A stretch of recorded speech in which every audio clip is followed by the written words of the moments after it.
7-ാം തീയതി സംഭവം. ഒരിക്കൽ വിശുദ്ധ അൽഫോൻസ് ലിഗോരിയുടെ അടുക്കൽ ഒരു മൃതശരീരം കൊണ്ടുവന്നു. മരിച്ച ആളുടെ ബന്ധുക്കൾ അൽഫോൻസ് ലിഗോരിയോട് ആ മരിച്ച മനുഷ്യനെ ജീവിപ്പിക്കണമെന്നാവശ്യപ്പെട്ടു. വിശുദ്ധ അൽഫോൻസ് ലിഗോരി പരിശുദ്ധ കന്യകയോടുള്ള അദ്ദേഹത്തിന്റെ സുദൃഢമായ വിശ്വാസം പ്രഖ്യാപിച്ചുകൊണ്ട് ദൈവത്തോട് പ്രാർത്ഥിച്ചു. അനേകം ആളുകൾ നോക്കി നിൽക്കെ അത്ഭുതം നടന്നു. മെല്ലെ കണ്ണുകൾ തുറന്നു. ശ്വാസോച്ഛ്വാസം വീണ്ടും തുടർന്നു. കാഴ്ച കണ്ടവരെല്ലാം പകച്ചു നിന്നുപോയി. അയാളെ വിശുദ്ധ ലിഗോരി ബന്ധുജനങ്ങൾക്ക് ഏൽപ്പിച്ചു കൊടുത്തു.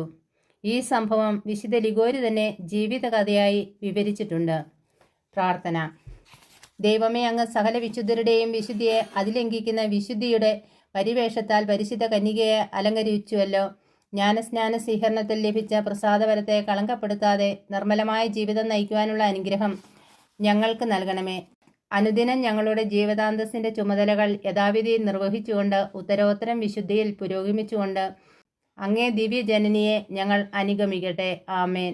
സുകൃത ജപം. സ്വർഗരാജ്ഞിയായ മറിയമേ, ഭൂവാസികളായ ഞങ്ങൾക്കും നീ രാജ്ഞിയായിരിക്കണമേ.